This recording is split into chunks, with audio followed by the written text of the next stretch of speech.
स्वागत है आपका आज की क्लास में। मैं आपकी हिंदी एजुकेटर अदिति पुरोहित। कैसे हो आप सभी लोग? लास्ट क्लास में मजा आया था, समझ में आया था। आप लोगों की जितनी भी बातें थी मैंने उनको सबको फॉलो किया है। अब उसको और धीरे धीरे हम फॉलो करते रहेंगे। जैसे कि मैंने आपसे लास्ट में क्लास में कहा था, we are the best team, और बन के रहेंगे, बन के दिखाएंगे, तभी हमारे साथ धमाल हो पाएगा।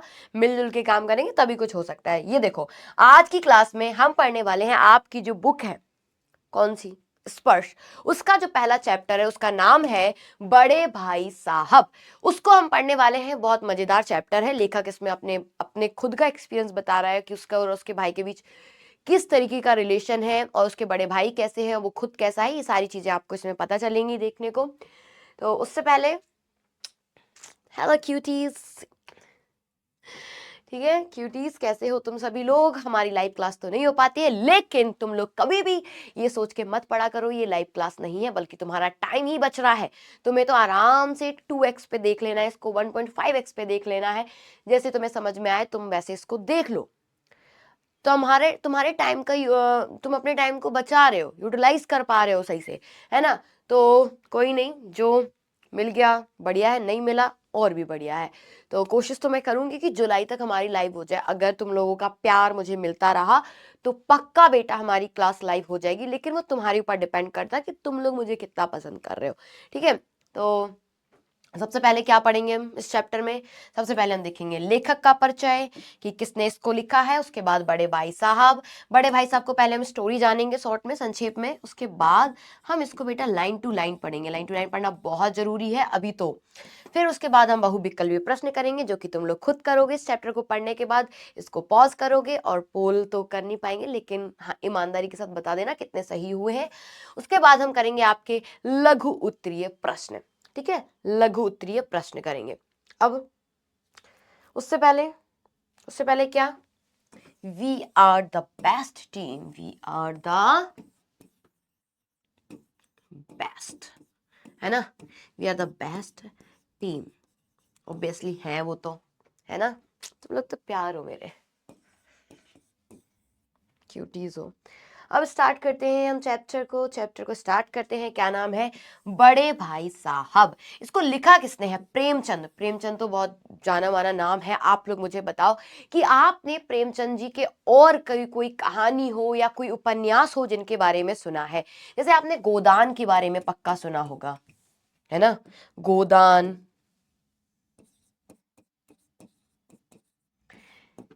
ईदगाह कहानी सुनी होगी इनकी, है ना? कर्म भूमि, रंग भूमि, जो तुम्हें आती हो तुम वो भी लिखना। कर्म भूमि, रंग भूमि, निर्मला, ये सारी कहानियां तुमने इनकी सुनी होगी। ये तो उपन्यास इनके 1 2 3 4, ये इनकी कहानी है ईद का, है ना? तो बड़े भाई साहब एक कफन कहानी, बहुत मजेदार है, मतलब रोना आ जाएगा इसको पढ़ के। तो ये कहानी है, और बाकी आपके नोवेल है 1 2 3 4। ठीक है, तो बड़े भाई साहब भी आपकी एक कहानी है, जिसमें जो हमारे लेखक हैं वो अपने खुद के बड़े भाई के बारे में बता रहे हैं। ठीक है, लिखते तो वो ऐसे ही है। तो बड़े भाई साहब, इसके नाम से ही पता चल रहा है कि आपके किसी बड़े भाई के बारे में इसमें बहुत डिटेल में बताया गया है। आपके भी बड़े भाई होंगे, मेरे भी बड़ी बहनें हैं। ठीक है, मेरे बड़े भाई तो नहीं, मेरी बड़ी बहनें हैं, तो मैं काफ़ी रिलेट कर पाती हूँ कुछ कुछ चीज़ें। कि देखो, बड़े भाई बहन होंगे तो वो आपको डांटेंगे, उनका काम है हमें सुधारना।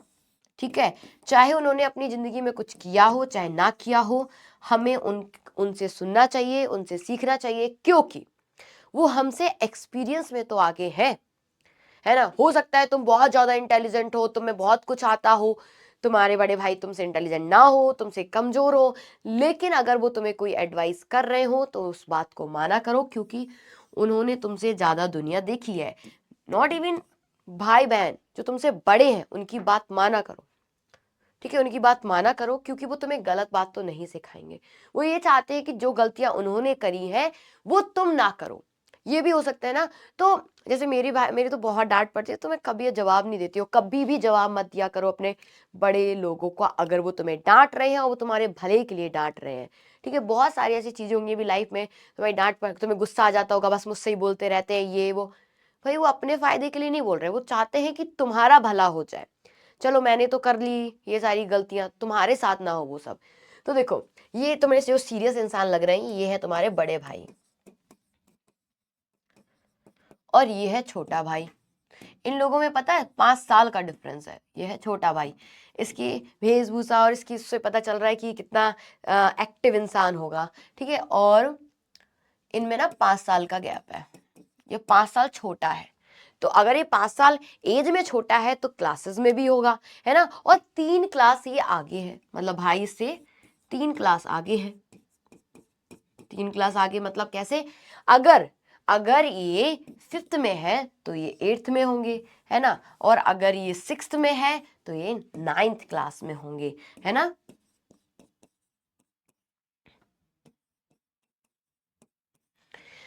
जो बड़े भाई हैं वो बहुत सीरियस है। एक तो उनके ऊपर बड़ा दबाव रहता है, जो बड़े लोग होते हैं ना उनके ऊपर बड़ा दबाव होता है कि आप आइडल बनो, छोटे बच्चों मतलब छोटे भाई बहनों के आइडल बनो, आपको बनना ही है, आपको बहुत अच्छा पढ़ना है, आपको बहुत अच्छा बोलना है, आपको बिल्कुल व्यवस्थित रहना है, आप शैतानियां नहीं कर सकते हो, क्योंकि आपको छोटे देखेंगे तो वो यही सीखेंगे। तो अधिकतर क्या होता है, ये सब पे दबाव बना होता है। जो तुम लोगों में से कई लोग होंगे जो अपने घर में बड़े होंगे, जैसे मैं तो अपने घर में छोटी हूँ, तो मुझे ये सारी चीजें ना ज्यादा फील नहीं करनी पड़ी, मैं छोटी हूँ। तो इस कहानी में मैं छोटी हूँ, और सही में जैसे कि इसकी थोड़ी सी कहानी है ऐसा थोड़ी बहुत, कि हाँ मैं पढ़ने में तेज थी, मेरे भाई बहन, लेकिन मैंने कभी भी जवाब नहीं दिया। देखो सबका अपना अपना होता है, तो आप इस चीज में कभी नहीं बोल सकते हो। और इस कहानी में होगा क्या, आप कहानी पे आ जाते हैं, वो थोड़े सा अंदर जली गई थी इस कहानी के, क्योंकि बड़ी मस्त कहानी है ये लोग गए हैं हॉस्टल में, साथ में रहते हैं हॉस्टल में, ठीक है। घर वालों ने हॉस्टल में डाल दिया है। तब घर से बाहर रहते तो बड़े भाई की तो और ज्यादा जिम्मेदारी हो जाती है अपने छोटे भाई को देखना। तो ये इसको समझाते रहते, इसको डांटते रहते हैं कि तुम्हें पढ़ना चाहिए, तुम सारा दिन खेलते रहते हो, तुम ये करने आए थे। और जबकि जो बड़े भाई साहब हैं ये पढ़ते हैं, ये सारे दिन पढ़ते हैं, उसके बावजूद भी ये फेल हो जाते हैं, फेल हो जाते हैं। और दूसरा, इसका जो छोटा भाई बड़ा सुपर एक्टिव है, हाइपर एक्टिव इंसान है, ये बहुत खेलता है, बहुत खेलता है, उसके बावजूद ये क्लास में फर्स्ट आता है और बड़े अच्छे नंबर से पास भी होता है। मतलब ये 6th क्लास से आते आते 8th क्लास तक आ जाता है, और इसके जो बड़े भाई साहब हैं वो एक ही क्लास में रहते हैं, मतलब 9th के 9th में ही है, और ये 9th में पहुंचने वाला होता है। तो जैसे लास्ट में तो होता ये है कि उन्हें लगने लगता है कि अब क्या ही फायदा है इसको समझाने का, अब ये इतना बड़ा होने वाला है। लेकिन लास्ट में भी उसको समझा देते हैं, कहते हैं, मतलब ये जब पतंग पकड़ने जा रहा होता है ना, तो कहता है कि मान लिया तुम, अब क्या पता इस साल तुम मेरे साथ ही आ जाओ और उसके बाद तुम अगली क्लास में भी चले जाओ, लेकिन एक बात याद रखना, मैं तजुर्बे में तुमसे हमेशा बड़ा रहूंगा, मतलब एक्सपीरियंस में मैं तुमसे बड़ा हूं। अगर 3 साल, तो मैंने 3 साल ज्यादा तुमसे दुनिया देखी है, तब भी मैं तुम्हें समझाता रहूंगा। ये चीज उसमें बहुत अच्छी लगती है, और लेखक भी आराम से सिर नीचे करके सुन लेता है। तो हमें इससे कई बातें हैं जो सीखनी चाहिए। तुम लोग मुझे बताना कि तुम लोग इस चैप्टर से क्या सीखते हो। तो अब स्टार्ट करते हैं इस चैप्टर को, ठीक है। यही कहानी है इसकी। लेखक का परिचय अभी बताया। प्रेमचंद का जन्म है जो वाराणसी में लम्ही नामक गांव में हुआ था, और उनका मूल नाम था धनपत राय। प्रेमचंद को प्रेमचंद तो बाद में बोला गया है, इनका नाम पहले नाम था धनपत राय, ठीक है। वे हिंदी उर्दू के महान कथाकार थे। इन्होंने अपने साहित्य में किसानों, दलितों और समाज की वास्तविक समस्याओं को सशक्त रूप से प्रस्तुत किया है। इन्होंने असहयोग आंदोलन के दौरान नौकरी छोड़कर लेखन को अपनाया और सामाजिक परिवर्तन को साहित्य का उद्देश्य माना है। इनकी भाषा सरल है, जीवंत है, जनसामान्य के निकट थी। इसे हिंदी कथा इन्होंने हिंदी कथा साहित्य को नई दिशा दी। इन्हीं को बेटा कथा सम्राट कहा जाता है। कथा सम्राट होते हैं जो कहानियां बहुत अच्छी लिखते हैं। इन्होंने और बहुत सारी कहानियां लिखी बेटा, बहुत सारी कहानियां लिखी, इसीलिए इनको कथा सम्राट भी कहा जाता है। इस बात को याद रखना। जीवन परिचय तुम्हारे तुम्हारे पेपर में कभी नहीं आता है, ये तुम्हारी सिर्फ नॉलेज के लिए है, ये सिर्फ तुम्हारी नॉलेज के लिए है बेटा, ठीक है। तो अब हम चैप्टर को स्टार्ट करते हैं। पाठ प्रवेश। पाठ प्रवेश का मतलब होता है कि पाठ में क्या है उससे पहले तुम यहाँ पे जान लो। तो यहाँ पर ये है कि अभी पहले भैया का डायलॉग इनका, अभी तुम छोटे हो इसलिए इस काम में हाथ मत डालो। यह सुनते ही कई बार बच्चों के मन में आता है काश हम बड़े होते तो कोई हमें ये ना टोकता, लेकिन इस भुलावे में ना रहिए, मतलब इस बहकावे में मत रहो। तुम्हें लगता है काश हम बड़े होते, हम भी अपने छोटों पे हुक्म चलाते। अरे बेटा प्रिविलेज हो, अगर तुम छोटे हो तो बहुत बढ़िया बात है। सब बड़ों को ही बर्दाश्त करना पड़ता है, मम्मी पापा की डांट, मम्मी पापा की जिम्मा, मतलब जो घर की सब कुछ रिस्पॉन्सिबिलिटी होती है अपने छोटों से लेकर सब कुछ उनके ऊपर आ जाता है, बहुत प्रेशर रहता है, बहुत ज़्यादा, क्योंकि बड़े होने से कुछ भी करने का अधिकार नहीं मिल पाता। घर के बड़े को कई बार तो उन कामों में शामिल होने से भी अपने आप को रोकना पड़ता है जो उसी उम्र के लड़के बेधड़क करते आते थे। जानते हो क्यों? क्योंकि वे लड़के अपने घर में किसी से बड़े नहीं होते। प्रस्तुत पाठ में भी एक बड़े भाई साहब हैं जो कि छोटे ही है, लेकिन घर में उनसे छोटा एक भाई है और उससे उम्र में केवल कुछ साल बड़ा होने के कारण उनसे बड़ी बड़ी अपेक्षाएं की जाती हैं, एक्सपेक्टेशंस की जाती है कि तुम तो आइडियलिस्टिक बनोगे भाई, अपने छोटे भाई के लिए तुम्हें बहुत कुछ करना है।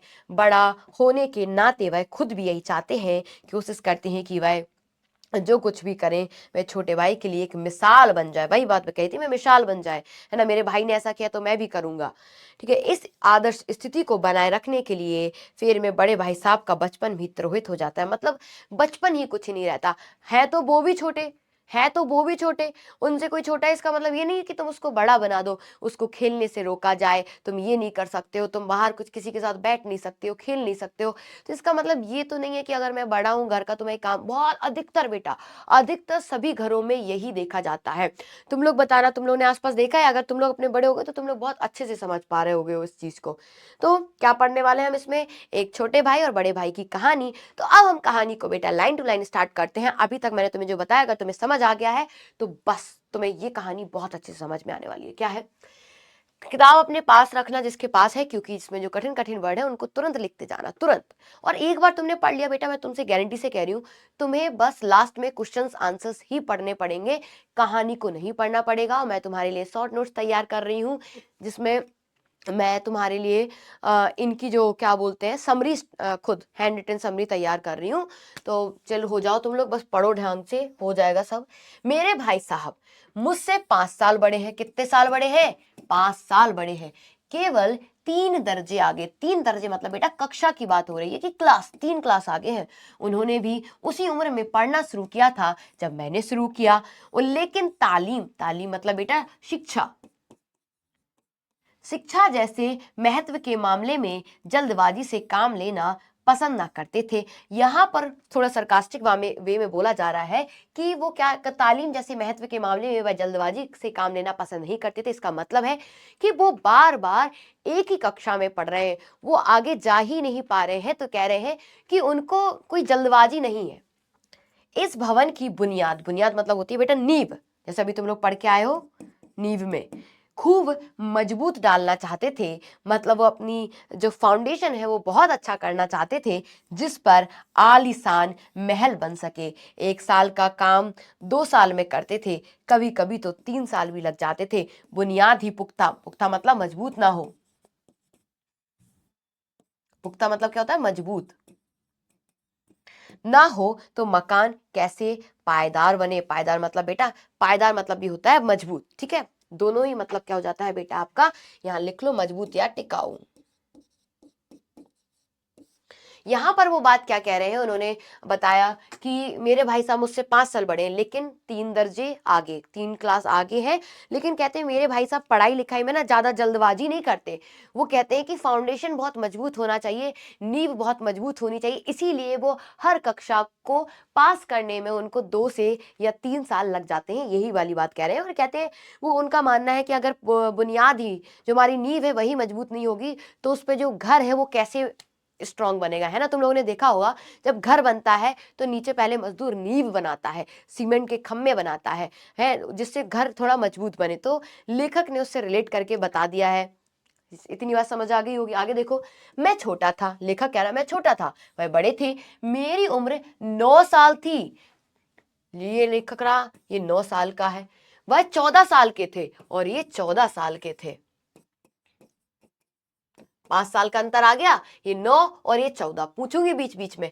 उन्हें मेरी तमी और निगरानी का, तमी मतलब परवरिश बेटा, क्या हो जाता है यहाँ पे, डांट पटक ये सब कुछ। अरे यार पेन पेन चेंज कर लूं, यहाँ पे ये दिख नहीं रहा ना, शायद दिख रहा है कि मेरी तमी और निगरानी का पूरा जन्मसिद्ध अधिकार था। तमी मतलब यहाँ पे तुम डांट पाट भी समझ सकते हो कि डांटने वांटने का, ठीक है, डांट डांट लिख लो, और निगरानी का पूरा जन्मसिद्ध अधिकार था, क्योंकि छोटे भाई बहनों पर बड़े भाई बहनों का पूरा अधिकार होता है, वो कुछ भी बोल सकते हैं और हमें कुछ नहीं बोलना चाहिए। मेरी शालीनता इसी में थी कि उनके हुक्म को कानून समझे। ये मेरा बड़कपन, ये मेरा मतलब ये मेरी जिम्मेदारी है कि मैं उनके हर आदेश को एक नियम मान लूं। जैसे कोर्ट ने उसको पारित कर दिया, वही मैं तुमसे भी कहूंगी कि मैं तुम्हारी दीदी हूँ, तो तुम लोगों को भी मेरा आदेश ऐसे ही मानना चाहिए। अब जैसे मेरी छोटी बहन है, मैं उस पर खूब हुक्म चलाती हूँ, और मुझसे बड़ी बहनें हैं दो, वो मुझ पे चलाती हैं, लेकिन बेचारी छोटी वाली वो किस पे नहीं चला पाती, उसको सुनना ही पड़ता है। वह अभी कल ही हुआ है, ये कल ही हुआ है। कल मैं उसको डांट रही थी कि यार तुम्हें पढ़ना नहीं है, कैसे करोगी तुम, तुम्हारी कैसे गवर्नमेंट जॉब लगेगी, ये वो। तो फिर अब मैंने उसको आधे घंटे समझाया, अब आ गई मेरी दीदी, कहती है अदिति एक बात बताओ, ये वाला जो एग्जाम है उसकी एज इतनी होती है, और अब मैं तुम्हारी डांट लगाऊं। भाई मतलब ऐसे हुआ, पहले उसके ऊपर मैं गई, दीदी मेरे ऊपर डांटने लगी मुझे, तो ये हमारा चलता रहता है और ये बहुत जरूरी भी है। अगर आपको लाइफ में कुछ करना है, आपके पास ऐसे लोग होने चाहिए। तो मैं तुमसे कहूंगी, चाहे तुम्हें बोरिंग लगे, चाहे तुम्हें आलस आए, चाहे तुम्हें मन ना करे, फिर भी उस काम को करना, क्योंकि 10-15 मिनट बाद तुम उस काम को जब करते रहते हो, बाद में वो काम तुम्हें बहुत अच्छा लगने लगेगा। ठीक है, तो इसको मान लो मेरी बात। वह स्वभाव से बड़े अध्ययनशील थे, मतलब पढ़ते रहते थे, हर दम किताब खोले बैठे रहते, और शायद दिमाग को आराम देने के लिए कभी कॉपी पर, किताब पर, हाशिए पर, जो कॉपी होती है, हाशिए क्या होता है, जैसे कॉपी बनी है, कॉपी के ऊपर यहाँ से हम लिखना स्टार्ट करते हैं, यहाँ पे स्पेस होता है ना, डेट लिखी रहती है यहाँ पर, वो चीज, इसको बोलते हैं बेटा हाशिया, इसको बोलते हैं हाशिया। ठीक है, तो कहते हैं हाशिए पर चिड़िया, कुत्तों, बिल्लियों की तस्वीरें बनाया करते थे। कभी कभी एक ही नाम या शब्द या वाक्य को 10-20 बार लिख डालते। कभी कभी एक शेर, कोई शायरी को बार बार सुंदर अक्षरों में नकल करते। कभी ऐसी शब्द रचना करते जिसमें ना कोई अर्थ होता, ना ही कोई सामंजस्य। मसलन एक बार उनकी कॉपी पर मैंने एक इबादत देखी, स्पेशल अमीना, भाइयों भाइयों, दरअसल भाई भाई। अब यहाँ पर ये सारे काम हर कोई करता है, तुम लोग भी करते होगे। जब कुछ नहीं कर रहे हो तो तुमने कॉपी के ऊपर कुछ बनाना स्टार्ट कर दिया है ना। कई मेहंदी बनाने लगती हैं लड़कियां, तो लड़के कुछ कुछ भी बनाने लगते हैं, ड्राइंग, ये सभी काम करते हैं। तो लेखक अपने भाई के बारे में बता रहा है, तो कभी वो कॉपी में कुछ मतलब पढ़ाई, मतलब सारे दिन कोई बैठा है किताब लेके, तो वो जरूरी नहीं है बहुत इफेक्टिव पढ़ाई कर रहा है, बहुत प्रोडक्टिव काम कर रहा है, नहीं होता है। 24 घंटे पहली बात तो कोई पढ़ नहीं पाता है ना, कोई नहीं पढ़ सकता। कोई कहते हैं 18 घंटे, भाई इतनी अच्छी प्रोडक्टिव पढ़ाई होती नहीं है। पढ़ाई होती है 8 घंटे की, बहुत ज्यादा प्रोडक्टिव, और वो भी ऐसे 2 घंटे 2 घंटे 2 घंटे है, 2 घंटे। तो उसमें क्या, तुमने अभी घूम फिर लिया, फिर आए घर पे, अच्छा मैंने कुछ नहीं पढ़ा है, तो तुम बहुत ज्यादा अच्छे से पढ़ोगे। जितना टाइम मिला उतने में बहुत अच्छे से पढ़ लोगे। तुमने अक्सर देखा होगा एग्जाम के टाइम बहुत अच्छे से पढ़ाई होती है, जो चीजें पहले कभी नहीं समझ में आती हैं, वो एग्जाम के टाइम समझ में आने लगती है। क्यों? क्योंकि जब हमारा दिमाग ना बहुत फोकस्ड होता है, इसलिए ना सारे काम करने जरूरी है। अकेला सिर्फ पढ़ाई नहीं करते रहो, वो करोगे तो जैसे इसके बड़े भाई के साथ होता है, वही होगा कि तुम लोग कॉपी पेन बस अपनी नोटबुक में कुछ कुछ डिजाइन बनाते रहोगे, जो यहाँ पर इसके भाई कर रहे थे। ठीक है, अब देखो, राधे श्याम, श्रीयुक्त, ये सारी चीजें लिखी रहती थी उनकी कॉपी पर, श्रीयुक्त, राधे श्याम। 1 घंटे तक इसके बाद एक आदमी का चेहरा बना हुआ था उनकी कॉपी में। मैंने बहुत चेष्टा, बहुत कोशिश की, चेष्टा मतलब बहुत कोशिश की कि इस पहेली का कोई अर्थ निकालूं। वो जो इबादत मतलब कोई शायरी या कोई पहेली लिखी थी, उसको वो बार बार पढ़ रहे थे, बेतुकी बेमतलब की ऐसी चीजें लिखी थी, कुछ भी मतलब नहीं था उसका। ठीक है, कोई अर्थ निकालूं, लेकिन मैं असफल रहा। उनसे पूछने का साहस मुझ में हुआ नहीं। वह 9वीं जमात में, जमात मतलब बेटा कक्षा, मैं 5वीं में था। उनकी रचनाओं को समझना मेरे लिए छोटा मुंह बड़ी बात थी, है ना, छोटा मुंह बड़ी बात, ये मुहावरा है। मेरा जी पढ़ने में बिल्कुल ना लगता था। लेखक अपने बारे में बता रहा है कि मेरा मन तो भाई पढ़ने में नहीं लगता था। 1 घंटा भी किताब लेकर बैठना मेरे लिए पहाड़ था। मौका पाते ही हॉस्टल से निकलकर मैदान में आ जाता। कभी कभी कंकरियां उछालता, कंकरियां मतलब छोटे छोटे पत्थर। देखो ये चीज तो तुम लोग भी बोलोगे मैम मेरा भी मन नहीं करता है, मैं तो बस सारे दिन पढ़ना पड़ता है जबरदस्ती, है ना, पैसे खर्चे हैं वैसे में, मम्मी पापा को भी दिखाना है कि हम पढ़ रहे हैं।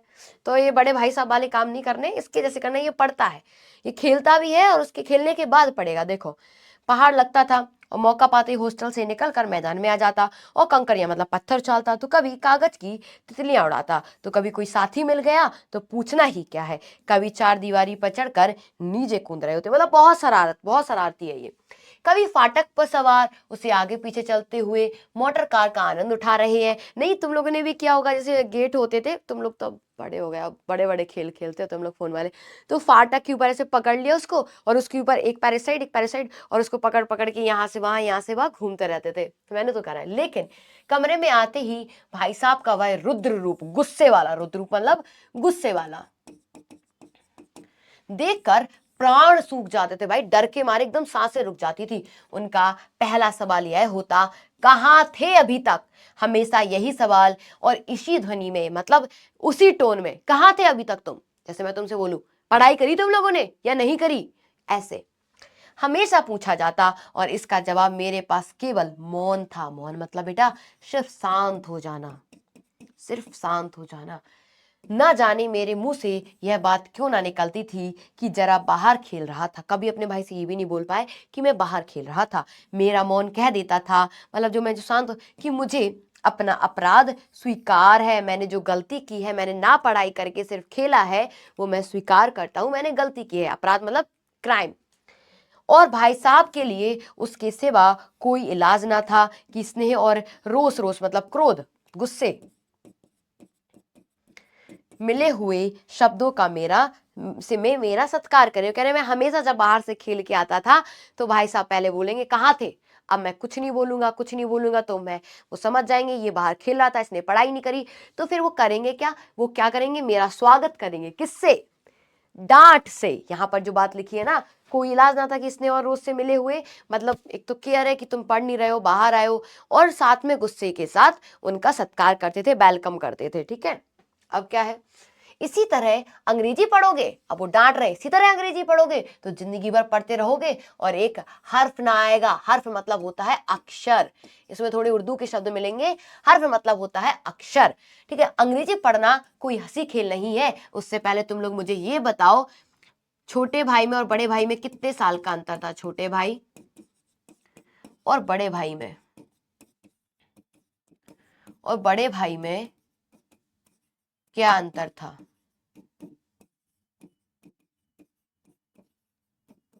क्या अंतर था बताओ। हंसी खेल नहीं, चाहे पढ़ लो, ऐसा नहीं ऐरा गैरा नत्थु खैरा कभी अंग्रेजी के विद्वान हो जाते हैं। कह रहे हैं यहाँ पे हर्फ ना आएगा। अंग्रेजी पढ़ना कोई हंसी खेल नहीं है कि जो चाहे पढ़ ले, नहीं तो ऐसा कह रहा नत्थु गैरा, ये चीज ऐसे बोलते हैं, नॉर्मली भी बोलते हैं।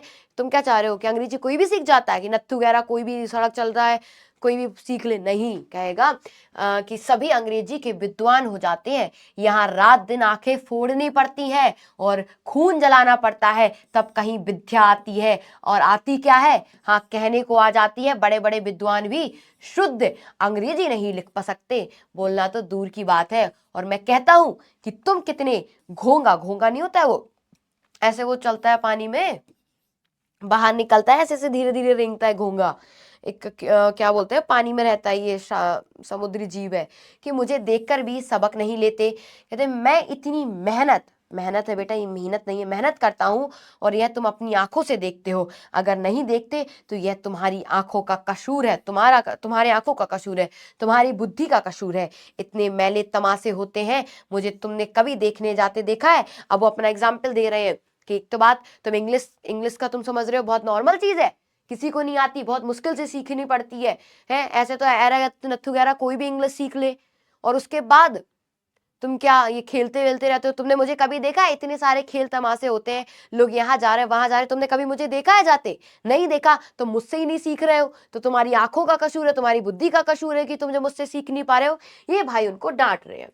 रोज ही क्रिकेट हॉकी मैच होते हैं, मैं पास तक नहीं फटकता, हमेशा पढ़ता रहता हूँ। वैसे मैं कहूँगी खेलना चाहिए, क्योंकि जो इंसान खेलता है वो बहुत डिसिप्लिन में रहता है, उसकी बुद्धि ना बहुत फोकस्ड, मतलब उसका माइंड ना फोकस्ड होता है कि कोई ना कोई गेम आपको जरूर खेलना चाहिए। उस पर भी एक एक दर्जे में 2-2 3-3 साल पढ़ा रहता हूँ। कह रहे दर्जे मतलब क्लास में अभी बताया था, कहता है मैं इतना पढ़ता हूँ, उसके बाद भी एक ही क्लास में 2-2 3-3 साल पढ़ा रहता हूँ। फिर भी तुम कैसे आशा करते हो कि तुम यो खेल कूद में वक्त गवा कर पास हो जाओगे? मुझे 2 ही 3 साल लगते हैं, तुम तो उम्र भर इसी दर्जे में पड़े रहोगे, सड़ते रहोगे। अपना एग्जाम्पल देते कह रहे कि मैं इतना पढ़ता हूँ तब पास नहीं हो पाता हूँ, तुम तो खेलते बिलते हो, तुम तो पूरी जिंदगी भर एक ही क्लास में पढ़े रहोगे।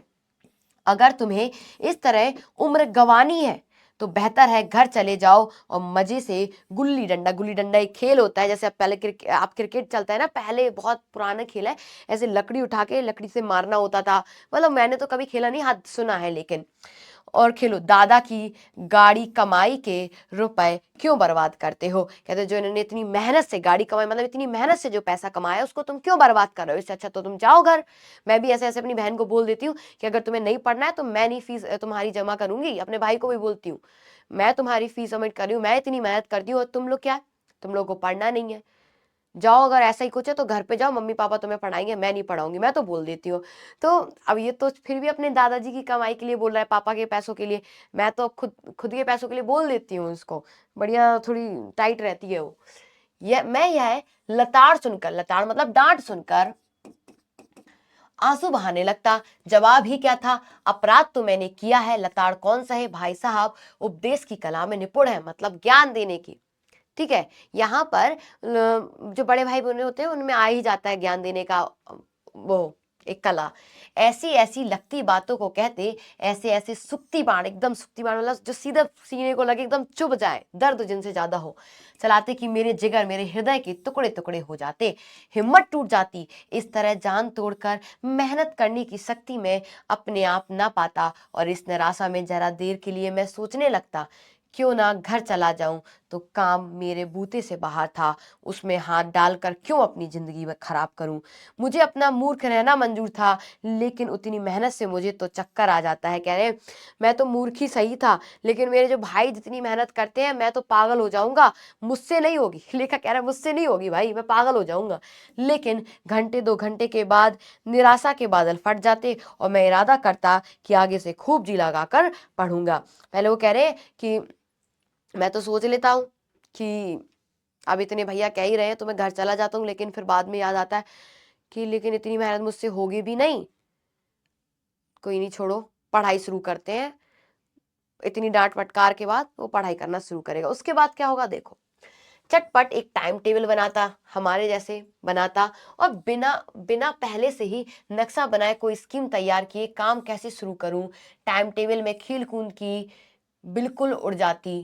ठीक है, प्रातःकाल 6 बजे उठना, मुंह हाथ धोना, नाश्ता कर पढ़ने बैठ जाना, 6 से 8 तक अंग्रेजी, 8 से 9 हिसाब, 9 से 9:30 तक इतिहास, फिर भोजन, फिर स्कूल, 3:30 बजे स्कूल से वापस आकर आधा घंटा आराम, 4 से 5 तक भूगोल, 5 से 6 ग्रामर, आधा घंटा हॉस्टल के सामने ही टहलना, 6:30 से 7 तक अंग्रेजी कंपोजिशन, फिर भोजन करके 8 से 9 तक अनुवाद, फिर 9 से 10 तक हिंदी, फिर 10 से 11 विविध विषय, फिर विश्राम। भाई ये टाइम टेबल है पूरा, जो कि सब बनाते हैं, मैंने भी बहुत बार बनाया, लेकिन जिंदगी में मैं आज तक फॉलो नहीं कर पाई। तुम लोग करते हो क्या? हम मेरे तुम्हारे जैसे लोग रोज टाइम टेबल बनाते हैं और कभी भी उसको फॉलो नहीं कर पाते हैं, और मुझे तो लगता है टाइम टेबल से कभी पढ़ाई नहीं होती है। मेरा मन करता है मैं पढ़ती रहती हूँ, मतलब, लेकिन हाँ रोज पढ़ना है। मेरा जब मन करेगा मैं तब पढ़ूंगी, क्योंकि तब ज्यादा हम प्रोडक्टिव कर पाते हैं, इस टाइम टेबल से तो होता ही नहीं है मुझसे। तो इनका टाइम टेबल बन गया, क्या होगा, मगर टाइम टेबल बना लेना एक बात है, उस पर अमल करना, मतलब उसको पूरा करना, उस पर फॉलो करना, उसको दूसरी बात है। पहले ही दिन उसकी अवहेलना, मतलब उसको ना कर पाना, उसको क्या कह देते हैं, अवहेलना मतलब आ, उसका ना कर पाना शुरू हो जाता है।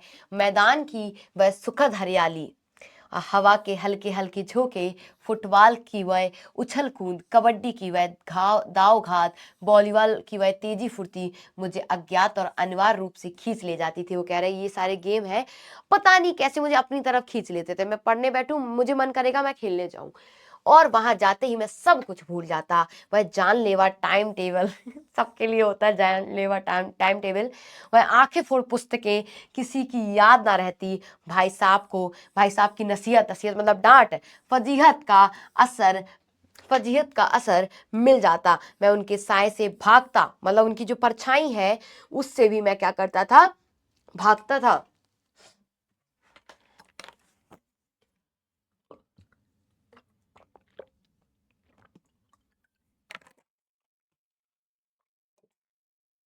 वैसे देखो, नसीहत मतलब सीख, जो उन्होंने डांट लगाई थी, ठीक है, नसीहत मतलब सीख, और फजीहत मतलब अपमान, जो ऐसे ऐसे बोले थे कि तुम तो बस एक ही क्लास में डरे रहोगे जिंदगी भर, भाई नसीहत मतलब होता है सीख, फजीहत मतलब होता है अपमान।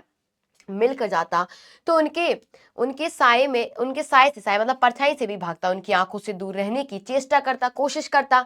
कमरे में इस तरह दबे पांव आता कि उन्हें खबर ना होती। उनकी दबे पांव मतलब एकदम चुपचाप कि पता ही ना चले भाई मैं आ रहा हूँ, इस टाइप नहीं ना चल जाते हो तुम लोग भी कभी कभी, जैसे कुछ हो गया तुमने देखा आज डांट पड़नी है तो तुम लोग बहुत आराम आराम से ऐसे ऐसे ऐसे जाओगे कि भाई कोई मुझे देख ना ले, मेरे पैरों की आवाज किसी को सुनाई ना आ जाए।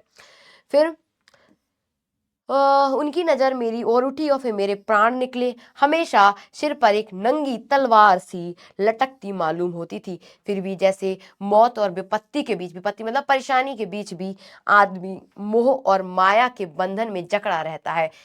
मैं फटकार और घुड़कियां, घुड़कियां मतलब वही डांट ही है दोनों, घुड़कियां ऐसा किया तुमने, ऐसा किया, ये वाली घुड़कियां खाकर भी खेल कूद का तिरस्कार ना कर पाता। मैं उसको नहीं छोड़ पाता, तिरस्कार मतलब छोड़ पाता। लिख लो यहाँ पर, छोड़ पाता। सालाना मतलब जो आपके एनुअल एग्जाम होते हैं, इम्तिहान हुआ, ठीक है, एनुअल एग्जाम हुआ आपका, तो भाई साहब फेल हो गए और मैं पास हो गया और दर्जे में प्रथम आया, क्लास में प्रथम आए हैं। मेरे और उनके बीच केवल 2 साल का अंतर रह गया। जी में मतलब मन में आया कि भाई साहब को आड़े हाथ लूं, आड़े हाथ लूं कि मतलब उनको सुनाऊं, क्यों भाई साहब मुझे तो बड़ा बोलते थे कि तुम पढ़ते नहीं हो और अब खुद देखो तुम तो फेल हो गए, मुझे तो बड़ा ज्ञान दे रहे थे। लेकिन ये नहीं बोलेगा।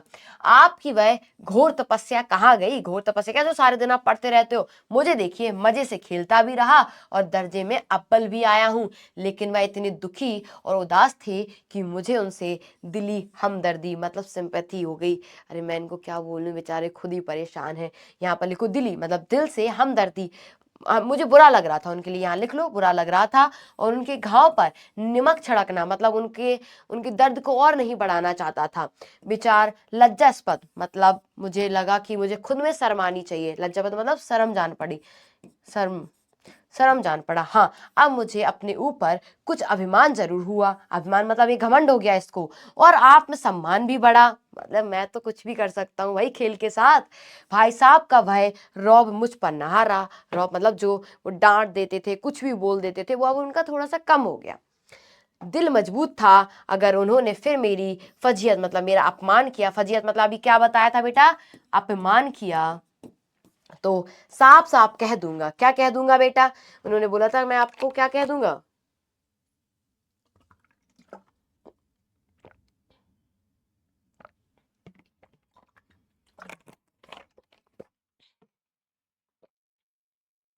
आपने अपना खून जलाकर कौन सा तीर मार लिया, खून मतलब जला के जो आप मुझ पे इतने चिल्लाते रहते तो आपने क्या, आप तो पास भी नहीं कर पाए, मैं तो क्लास में फर्स्ट आया हूँ। रौब मतलब दबदबा, दबदबा है, दबदबा बना रहेगा वही दबदबा। आगे चलो, मैं तो खेलते कूदते दर्जे में अव्वल आ गया। जवान से हेकड़ी जताने का साहस न होने पर भी मेरे रंग ढंग में साफ जाहिर होता था। हेकड़ी मतलब वही अपना रौब दिखाने के लिए, लेकिन वो बोल तो कुछ नहीं पा रहे थे, लेकिन मेरे जो बॉडी लैंग्वेज थी उससे साफ जाहिर हो रहा था कि भाई साहब का वह आतंक अब मुझ पर नहीं रहा, आतंक मतलब डर, अब मुझे उनका डर नहीं रहा। भाई साहब ने इसे भांप लिया, उन्होंने देख लिया कि अब मुझसे डर नहीं रहा है, मेरी बातें नहीं सुनेगा। उनकी सहज बुद्धि नॉर्मल बड़ी तीव्र थी। एक दिन जब मैं भोर भोर मतलब सुबह सुबह का सारा समय गुल्ली डंडे की भेंट करके ठीक भोजन के समय लौटा तो भाई साहब ने मानो तलवार खींच ली और मुझ पर टूट पड़े। देखता हूं इस साल पास हो गए, दर्जे में अव्वल आ गए, तो तुम्हें दिमाग आ गया है, मतलब तुम्हें घमंड आ गया है। मगर भाईजान घमंड तो बड़ों बड़ों का नहीं रहा, तुम्हारी क्या हस्ती है, तुम कौन से खेत की मूली हो जो तुम्हारा घमंड नहीं टूटेगा। अब वो एग्जाम्पल देंगे कि कौन कौन से लोग हैं जिनका घमंड टूटा है। तो देखो, इतिहास में रावण का क्या हाल हुआ था पढ़ा ही होगा, उसके चरित्र से तुमने कौन सा उपदेश लिया, या यूं ही पढ़ गए। महज इम्तिहान पास कर लेना कोई चीज नहीं, असल चीज है बुद्धि का विकास होना। इस बात से तो मैं सहमत हूं, सिर्फ नंबर डिसाइड नहीं करते कि आप कितने नॉलेजेबल हो, ठीक है, या आपको कितने ज्यादा फैक्ट याद हैं, या फिर आपको कितनी सारी चीजें आती हैं। यदि आपके व्यवहार में ये सारी चीजें नहीं दिखें, आप किसी का सम्मान नहीं कर पाओ, आप लोगों से अच्छे से बात नहीं कर पाओ, तो यार ये पढ़ाई लिखाई नहीं है कि आपको लोगों से तमीज़ से बात करनी भी नहीं है, आप उनको डिसरिस्पेक्ट कर रहे हो, आप कुछ भी बोल दे रहे हो, तो ये पढ़ाई ये नहीं सिखाती है, ठीक है? शिक्षा का उद्देश्य सिर्फ़ तुम्हें पास कराना नहीं है, वो तुम्हें एक अच्छा इंसान बनाना चाहते हैं, ठीक है? तो वो बनो तुम लोग। तो ये कहते हैं कि बुद्धि का विकास, तुम्हारी बुद्धि का विकास तो हो नहीं पाया, तो अभी ये कह रहे हैं, जो कुछ पढ़ो उसका अभिप्राय, उसका मतलब समझो। रावण भूमंडल का स्वामी था, ऐसे राजाओं को चक्रवर्ती कहते हैं। जो चक्रवर्ती मतलब जो पूरे पूरे उसका राजा हो। चक्रवर्ती सम्राट और कौन हुआ? चक्रवर्ती अशोक, अशोक को बोलते हैं क्योंकि वो संपूर्ण भारत को उसने उस पे राज किया था, संपूर्ण भारत पे, अखंड भारत पर। आजकल अंग्रेजों के राज्य का विस्तार बहुत बड़ा हुआ है, पर इन्हें, क्योंकि ये कहानी उस समय की लिखी गई है ना जब अंग्रेज थे, पर इन्हें चक्रवर्ती नहीं कहते। संसार में अनेक राष्ट्र अंग्रेजों पर आधिपत्य स्वीकार नहीं करते। आधिपत्य मतलब उनकी स्वीकार मतलब स्वामित्व, कि तुम हमारे ऊपर राज करो। आधिपत्य मतलब होता है कि तुम हमारे स्वामी बनो, स्वीकार नहीं करते। आगे क्या लिखते हैं ये, यार यहाँ पे लिख लो अधिकार, बिल्कुल स्वाधीन मतलब अपने अपने आप में खुद स्वतंत्र है। रावण चक्रवर्ती राजा था, संसार के सभी महीप, महीप मतलब राजा उसे कर देते थे, पैसे देते थे, बड़े बड़े देवता उसकी गुलामी करते थे, आग पानी के देवता भी उसके दास थे। मगर उसका अंत क्या हुआ? घमंड ने उसका नामो निशान मिटा दिया और कोई उसे चुल्लू पानी देने वाला भी ना बचा था। चुल्लू मतलब थोड़ा सा पानी। और आदमी जो कुछ कुकर्म, कुकर्म मतलब जो पाप करता है, बुरे कार्य करता है, बुरे कार्य चाहे करे पर अभिमान ना करे, इतराए नहीं। अभिमान किया तो दीन दुनिया दोनों से गया। अभिमान नहीं करना चाहिए, सीधी बात, ये वाली बात यहाँ बताई गई है। शैतान का हाल भी पड़ा ही होगा। उसे अभिमान हुआ कि ईश्वर का उससे बढ़कर सच्चा भक्त कोई नहीं ही है ही नहीं। अंत में वह हुआ कि स्वर्ग से नरक में ढकेल दिया गया। साहेरूम भी एक बार अहंकार किया था। एग्जाम्पल पहले रावण का दिया, फिर शैतान का दिया, अब किसका दे रहे हैं? साहेरूम, साहेरूम का दे रहे हैं। शाहिरूम भीख मांग मांग कर मर गया। तुमने तो अभी केवल एक दर्जा ही पास किया, अभी से तुम्हारा सिर फिर गया। मतलब तुम घमंड में आ गए हो, सिर फिर मर गया, तुम्हें घमंड हो गया है, तब तो तुम आगे पढ़ चुके। यह समझ लो कि तुम अपनी मेहनत से नहीं पास हुए हो। अंधे के हाथ बटेर लग गई है, मतलब तुम्हारी योग्यता कम थी, तुम्हें मिल ज्यादा गया है। इसका मतलब ये होता है, ये भी एक मुहावरा है, अंधे के हाथ बटेर होना, योग्यता से अधिक मिल जाना, योग्यता से अधिक मिल जाना। डांट ही रहे हैं अभी भी, अधिक मिल जाना, अपनी भड़ास निकाल रहे हैं। मगर बटेर एक पक्षी होता है बेटा, बार हाथ लग सकती है, बार बार नहीं लग सकती। कभी कभी गुल्ली डंडे में भी अंधा चोट निशाना पड़ जाता है। ये भी क्या है बेटा? ये भी एक मुहावरा है। इससे कोई सफल खिलाड़ी नहीं हो जाता। सफल खिलाड़ी वह है जिसका कोई निशाना खाली ना जाए, मतलब हर बार वो अच्छा करे। मेरे फेल होने पर मत जाओ, अब अपने बारे में बताए, मेरे फेल होने पर मत जाओ, मेरे दर्जे में आओगे तो दांतों पीसना आ जाएगा। मतलब तब तुम्हें पता चलेगा कि कैसे पास हुआ जाता है, कैसे पास हुआ जाता है।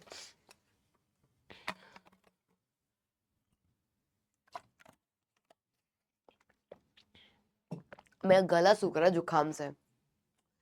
दांतों पीसना मतलब कितनी परेशानी होती है, कितनी परेशानी से पास हो पाते हैं। अब अलजबरा, और अच्छा एलजेब्रा है बेटा, ये एलजेब्रा ज्योमेट्री के लोहे के चने चबाने पड़ेंगे।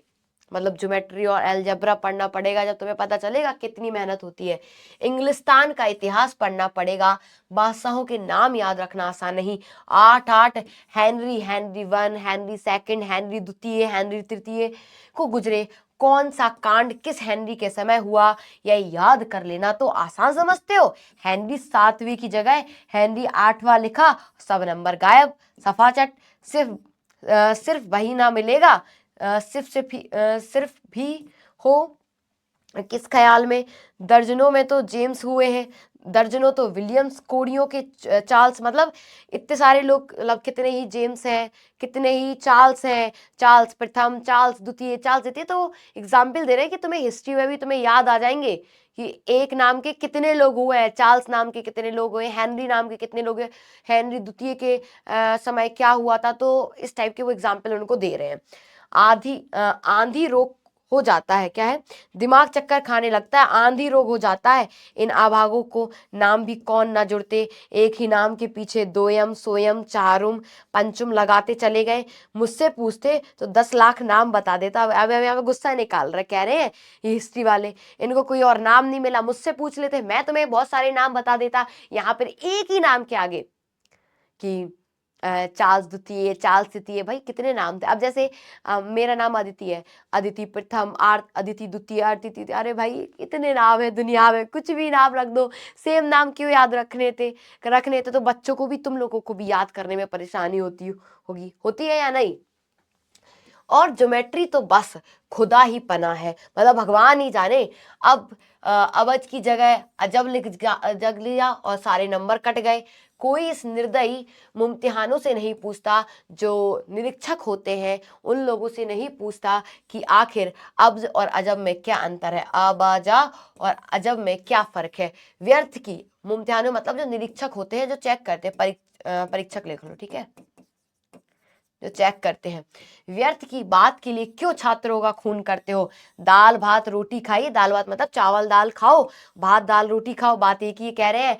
या तो दाल चावल खाओ या चावल और दाल खाओ, बात तो एक ही है। इसमें क्या रखा है, मगर इन परीक्षकों का क्या, जो परीक्षा लेते हैं, परवाह क्या, वह तो वही देखते हैं जो पुस्तक में लिखा है। चाहते हैं कि लड़के अक्षर अक्षर रट डालें। यहाँ पर रटने को भी बताया गया, लोग चाहते हैं रटवा दें। भाई रटो क्यों, समझो चीजों को। तो कहते हैं टीचर भी चाहता है कि बच्चे रट जाए, बस एक चीज यहाँ पे सीखने को मिली। इसी रटंत का नाम शिक्षा रख छोड़ा है। आखिर इन सबसे सिर पैर की बातों के पढ़ने से क्या फायदा। सही बात है भाई, चीजें रटवा रहे हो तुम, लाइफ में क्या यूज हो रहा है उनका, ये बताओ, लाइफ में क्या यूज हो रहा है।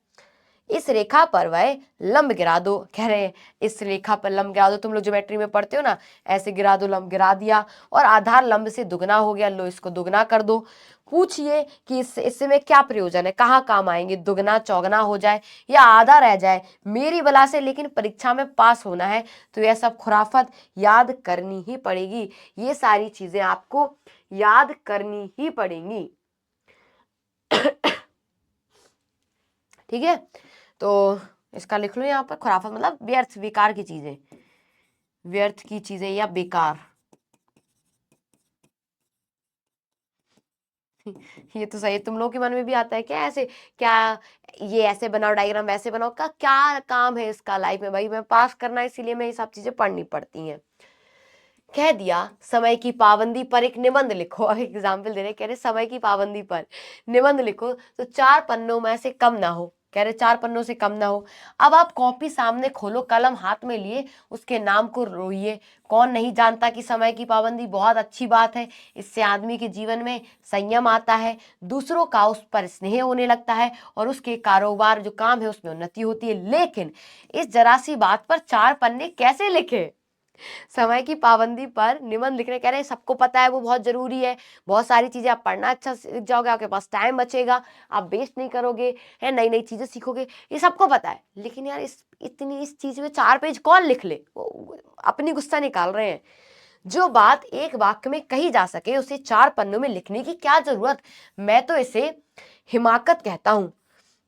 यह तो समय की किफायत है, मतलब समय को तो बेकार कर रहे हैं ना, क्या कर रहे हैं बेटा, ये समय को बेकार कर रहे हैं। यहाँ पर लिख लो, हिमाकत मतलब बेवकूफी और किफायत मतलब बचत, है ना, किफायत मतलब बचत और यहाँ पर हिमाकत मतलब बेवकूफी। ये तो बेवकूफी है, बल्कि उसका दुरुपयोग है, व्यर्थ में किसी बात को ठूस दिया जाए। हम चाहते हैं कि आदमी को जो कुछ कहना हो चटपट कह दे, अपनी राह ले, मगर नहीं, आपको तो 4 पन्ने रंगने पड़ेंगे, चाहे जैसे लिखिए। पन्ने भी पूरे फुल स्केप आकार के, मतलब पूरे इतने बड़े बड़े पेज भरे होने चाहिए। यह छात्रों पर अत्याचार नहीं तो क्या है। बेचारे इनके दुख सुन के अपने दुख याद आ गए। अनर्थ तो यह है, कहा जा सकता है कि संक्षेप में लिखो, समय की पाबंदी पर संक्षेप में एक निबंध लिखो जो 4 पन्नों से कम ना हो। ठीक है, संक्षेप में तो 4 पन्ने हुए नहीं, शायद 100-200 पन्ने लिखवाते। तेज भी दौड़िए, धीरे धीरे भी, उल्टी बात यह नहीं, बालक भी इतनी सी बात समझ सकता है, लेकिन इन अध्यापकों को इतनी तमीज ही नहीं कि उस पर दावा है कि अध्यापक है। मेरे दर्जे में आओगे लाला तो ये सारे पापड़ बेलने पड़ेंगे और अब आटे दाल का भाव मालूम होगा। इस दर्जे में अव्वल आ गए तो जमीन पर पांव नहीं रखते। इसलिए मेरा कहना मानो, लाख फेल हो गया हूं लेकिन तुमसे बड़ा हूं। संसार का मुझे तुमसे कोई ज्यादा अनुभव है और जो कुछ कहता हूं उससे उसे ग्रह बांध लो, गांठ बांध लो, नहीं तो पछताओगे। अब पहले कह रहे हैं कि लिखा मतलब लिख देते हैं पेपर में कि संक्षेप में लिखो, संक्षेप मतलब कम शब्दों में, समरी समरी लिख दो। और कहते हैं अगर मैं संक्षेप में लिखना होता तो वो 4 पेज है, संक्षेप में तो भाई आप 1 पेज में भी लिख सकते हो। मतलब तुम अगर तुम कहोगे कि विस्तृत में लिखो तो तुम उसे 100-200 पेज लिखवा लोगे। क्यों लिखवाना है, इतना वेस्ट क्यों करवाने हैं पेज। और मतलब कह रहे हैं इतने पापड़ बेलने पड़ेंगे, अपने भाई को समझा रहा है। तो कह रहे हैं कि मैं तुमसे, तुम चाहे कितने बार भी मतलब आगे बढ़ जाओ मुझसे, लेकिन मैं तुमसे बड़ा हूं, मुझे तुमसे ज्यादा अनुभव है संसार का। गांठ बांध लो मेरी बात वरना पछताओगे, ये भी बात बोल दी। स्कूल का समय निकट था, ये सब बातें सुबह के समय हो रही थी। नहीं ईश्वर जाने वह उपदेश माला कब समाप्त होती, सारे दिन चलती क्या पता। भोजन आज मुझे निस्वाद सा लग रहा था, टेस्ट ही नहीं आ रहा था। निस्वाद मतलब आज मुझे टेस्ट ही नहीं आ रहा था, क्योंकि भाई की इतनी बातें सुन ली थी, वही इतनी डांट खा ली थी। जब पास होने पर यह तिरस्कार हो रहा है, कह रहे हैं मैं जब मैं पास हो गया हूं तब मुझे अपमान मिल रहा है। अपमान, और मैं फेल होता तो भाई गए हम तो फेल हो जाने पर तो शायद प्राण ही ले लिए जाते। भाई साहब ने अपने दर्जी की पढ़ाई का जो भयंकर चित्र मेरे सामने खींचा, जो इन्होंने भूमिका बनाई कि आगे की पढ़ाई तो बहुत टफ है, उससे तो वो बहुत डर गया। उसने मुझे भयभीत भयभीत मतलब डरा कर रख दिया। स्कूल को छोड़कर घर नहीं भागा। यही ताज्जुब की बात, यही आश्चर्य की बात थी। मैं तो सरप्राइज था कि इतनी सारी बातें सुनकर मैं घर नहीं गया, कि मैंने ये नहीं बोला कि मुझे घर जाना है। लेकिन इतने तिरस्कार पर भी पुस्तकों ने मेरी अरुचि जो कि तो ही बनी रही। कुत्ते की पूंछ कभी सीधी हो सकती है, नहीं हो सकती है। इतनी डांट पड़ गई, लेकिन कह रहा मुझे फिर भी पढ़ाई करने का मन नहीं करा। खेल क्यून का कोई असर हाथ ना जाने देता, पढ़ता भी मगर बहुत कम, बस इतना कि रोज टास्क पूरा हो जाए। देखो रोज पढ़ रहा है, पढ़ रोज रहा है, चाहे तुम्हें लग रहा हो कि वो बहुत ज्यादा नहीं पढ़ा, लेकिन रोज पढ़ा और दर्जे में जलील ना होना पड़े, मतलब क्लास में उसकी बेइज्जती ना हो, इतना वो पढ़ लेता था। अपने ऊपर जो विश्वास पैदा हुआ वह फिर लुप्त हो गया। उसने जितना अपना पर कॉन्फिडेंस बढ़ाया था वो गायब हो गया भैया की डांट से। और फिर चारों ओर सा जीवन कटने लगा, चोरों का सा जीवन, मतलब नॉर्मल सा। फिर सालाना, फिर आपके एनुअल एग्जाम हुए और कुछ ऐसा सहयोग, फिर से वही मतलब भाग देखो कि फिर पास हो गया भाई साहब, फिर फेल हो गए। मैंने बहुत मेहनत नहीं की पर न जाने कैसे दर्जे में अव्वल हो गया। मुझे खुद अचरज अचरज मतलब आश्चर्य हो रहा था, मैं खुद सरप्राइज था। भाई साहब ने प्राण तक परिश्रम किया था, मतलब मरने तक। यहाँ लिखा है ना प्राण तक, मतलब मरने तक इतनी मेहनत की, कुछ और करते नहीं थे, पढ़ते रहते थे। मेहनत किया, कोर्स का एक एक शब्द चाट गए थे, मतलब रट गए थे, वो रटते रहते थे सारे दिन। इसका मतलब ये होता है, देखो इसका मतलब ये होता है, इसका मतलब ऐसे सब पूरा पढ़ते रहिए कि मुझे ए प्लस बी का whole square equal to A square plus B square plus 2ab, A plus B का whole square equal to A square plus B square plus 2b। मतलब सारे दिन के सारे दिन वो रटते रहते थे। अब क्या है, 10 बजे रात तक इधर, 4 बजे भोर से, सुबह 6 से 9:30 तक स्कूल जाने से पहले मुद्रा क्रांति, मतलब शकल ऐसे कुछ, फेस पे कुछ चमक ही नहीं रह गई थी। मगर बेचारे फेल हो गए। मुझे तो उन पर दया आती थी, नतीजा सुनाया गया तो वह रो पड़े और वे भी, मैं भी रोने लगा। मतलब अपने भाई को देख के, किसी को भी हम लोग कुछ भी बोल लें एक दूसरे को, कितना भी लड़ते रहे, लेकिन जैसे मैं तुम्हें डांट सकती हूँ, लेकिन वही कोई और तुम्हें डांटे तो मुझसे बर्दाश्त नहीं होगा, मैं वही उसको सुना दूंगी। अपने पास होने की खुशी आधी हो गई, कह रहे जो मैं पास हुआ था उसकी तो खुशी मेरी कमी हो गई, आधी हो गई। मैं भी फेल हो गया होता तो भाई साहब को शायद इतना दुख ना होता, लेकिन विधि मतलब जो नियति में लिखा है, जो किस्मत में लिखा है, किस्मत लिख लो है, बात कौन टाले। वो कह रहे मतलब देखो भाई लोगों में यही प्यार होता है, कहता है अगर मैं फेल हो जाता तो शायद भैया को इतना बुरा नहीं लगता जितना अब लग रहा है। अब क्या, मेरे और मेरे भाई साहब के बीच में अब केवल 1 दर्जे का अंतर रह गया था। मेरे मन में एक कुटिल भावना, मतलब बुरी भावना उदय हो गई, कहीं भाई साहब 1 साल और फेल हो जाए तो मैं उनके बराबर ही हो जाऊं, फिर वह बस इस आधार पर मेरी फजीहत कर सकेंगे, फजीहत मतलब लेकिन मैंने इस विचार को दिल से बलपूर्वक निकाल डाला। थोड़ा सा बुरा सोच ही लिया कि बस 1 क्लास और फेल हो जाए तो मैं इनके बराबर आ जाऊंगा, हम फिर सेम सेम क्लास में आ जाएंगे। तो इसलिए थोड़ी सी बुरी चीज अपने मन में सोच ली। लेकिन अब होगा क्या, अब देखो